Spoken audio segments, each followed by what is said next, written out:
जय श्री राम। मैं आप सभी का आपके चैनल मानवेंद्र पांडेय ऑफिशियल 009 में हार्दिक स्वागत और अभिनंदन करता हूं। ज्यादा समय न लेते हुए आज का वीडियो प्रारंभ करते हैं।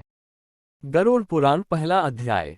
भगवान विष्णु तथा गरुड़ के संवाद में गरुड़ पुराण पापी मनुष्यों की इस लोक तथा परलोक में होने वाली दुर्गति का वर्णन, दश गात्र के पिंडदान से यातना देह का निर्माण, धर्म ही जिसका सुदृढ़ मूल है, वेद जिसका स्कंद तना है, पुराण रूपी शाखाओं से जो समृद्ध है, यज्ञ जिसका पुष्प है और मोक्ष जिसका फल है, ऐसे भगवान मधुसूदन रूपी पादप जैसे वृक्ष सबको आश्रय देता है, वैसे ही भगवान भी अपने चरणारविंद में आश्रय देकर सबकी रक्षा करते हैं। इसीलिए भगवान मधुसूदन को यहाँ पादप वृक्ष की उपमा दी गई है। कल्पवृक्ष की जय हो। देव क्षेत्र नैमिषारण्य में स्वर्ग लोक की प्राप्ति की कामना से शनकादि ऋषियों ने एक बार सहस्त्रवर्ष में पूर्ण होने वाला यज्ञ प्रारंभ किया। एक समय प्रातः काल के हवनादि कृत्यों का संपादन करके उन सभी मुनियों ने सत्कार किए गए आसनासीन सूत जी महाराज से आदरपूर्वक ये पूछा। ऋषि ऊचु। ऋषियों ने कहा, हे सूत जी महाराज, आपने सुख देने वाले देवमार्ग का सम्यक निरूपण किया है।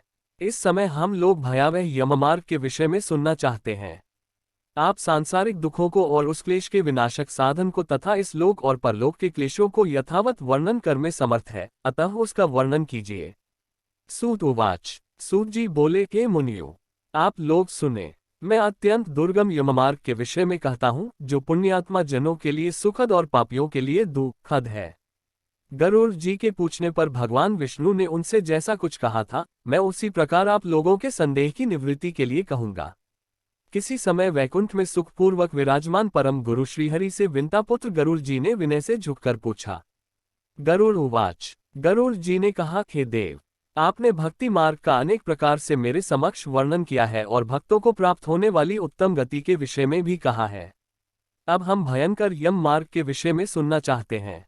हमने सुना है कि आपकी भक्ति से विमुख प्राणी वहीं नरक में जाते हैं। भगवान का नाम सुगमतापूर्वक लिया जा सकता है, जिन्हवा प्राणी के अपने वश में है तो भी लोग नरक में जाते हैं। ऐसे अधम मनुष्यों को बार बार धिक्कार है।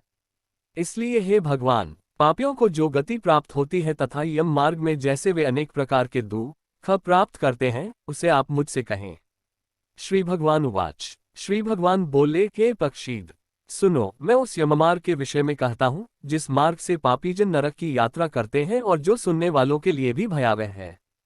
हे तार्क्ष्य, जो प्राणी सदा पाप परायण है, दया और धर्म से रहित हैं, जो दुष्ट लोगों की संगति में रहते हैं, सत्शास्त्र और सत्संगति से विमुख है, जो अपने को स्वयं प्रतिष्ठित मानते हैं, अहंकारी हैं तथा धन और मान के मद से चूर हैं, आसुरी शक्ति को प्राप्त है तथा दैवी संपत्ति से रहित हैं, जिनका चित्त अनेक विषयों में आसक्त होने से भ्रांत है, जो मोह के जाल में फंसे हैं और कामनाओं के भोग में ही लगे हैं, ऐसे व्यक्ति अपवित्र नरक में गिरते हैं।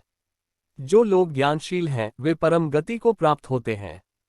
पापी मनुष्य दुखपूर्वक यम यातना प्राप्त करते हैं। पापियों को इस लोक में जैसे दुख की प्राप्ति होती है और मृत्यु के पश्चात वे जैसी यम यातना को प्राप्त होते हैं, उसे सुनो। यथोपार्जित पुण्य और पाप के फलों को पूर्व में भोग कर कर्म के संबंध से उसे कोई शारीरिक रोग हो जाता है। आधिक मानसिक रोग और व्याधिक शारीरिक रोग से युक्त तथा जीवन धारण करने की आशा से उत्कंठित उस व्यक्ति की जानकारी के बिना ही सर्प की भांति बलवान काल उसके समीप आ पहुंचता है। उस मृत्यु की संप्राप्ति की स्थिति में भी उसे वैराग्य नहीं होता। उसने जिनका भरण पोषण किया था, उन्हीं के द्वारा उसका भरण पोषण होता है। वृद्धावस्था के कारण विकृत रूप वाला और मरणाभिमुख वह व्यक्ति घर में अवमाननापूर्वक दी हुई वस्तुओं को कुत्ते की भांति खाता हुआ जीवन व्यतीत करता है। वह रोगी हो जाता है, उसे मंदाग्नि हो जाती है और उसका आहार तथा उसकी सभी चेष्टाएं कम हो जाती हैं। प्राण वायु के बाहर निकलते समय आंखें उलझ जाती हैं, नाड़ियां कफ से रुक जाती हैं, उसे खांसी और श्वास लेने में प्रयत्न करना पड़ता है तथा कंठ से घुर घुर से शब्द निकलने लगते हैं। चिंतामग्न स्वजनों से घिरा हुआ तथा सोया हुआ वह व्यक्ति कालपाश के वशीभूत होने के कारण बुलाने पर भी नहीं बोलता। इस प्रकार कुटुंब के भरण पोषण में ही निरंतर लगा रहने वाला अजितेंद्रिय व्यक्ति अंत में रोते बिलखते बंधु बांधवों के बीच उत्कट वेदना से संज्ञाशून्य होकर मर जाता है। हे गरुड़, उस अंतिम क्षण में प्राणी को व्यापक दिव्य दृष्टि प्राप्त हो जाती है, जिससे वह लोक परलोक को एकत्र देखने लगता है। अतः चकित होकर वह कुछ भी नहीं कहना चाहता। यमदूतों के समीप आने पर भी सभी इंद्रियां विकल हो जाती हैं, चेतना जड़ीभूत हो जाती है और प्राण चलायमान हो जाते हैं। आतुर काल में प्राण वायु के अपने स्थान से चल देने पर एक क्षण भी एक कल्प के समान प्रतीत होता है और 100 बिच्छुओं के डंक मारने जैसी पीड़ा होती है, वैसी पीड़ा का उस समय उसे अनुभव होने लगता है।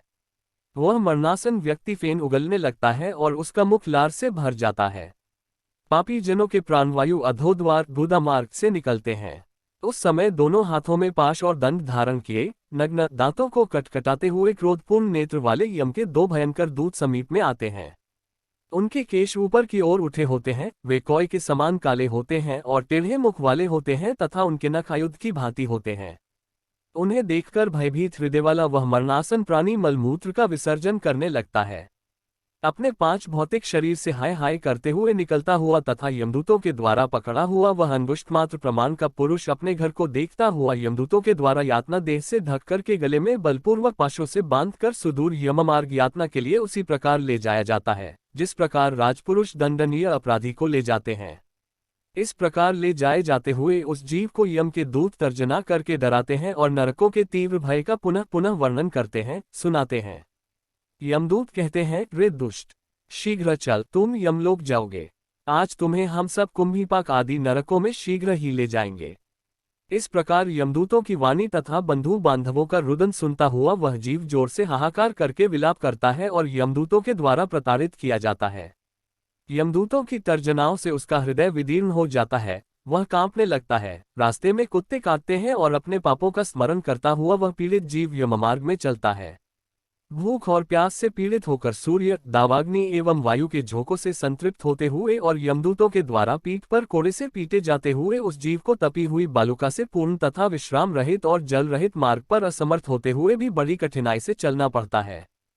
थककर जगह जगह गिरता और मूर्छित होता हुआ वह पुनः उठकर पापी जनों की भांति अंधकारपूर्ण यमलोक में ले जाया जाता है। 2 अथवा 3 मुहूर्त में वह मनुष्य वहां पहुंचाया जाता है और यमदूत उसे घोर नरक यातनाओं को दिखाते हैं।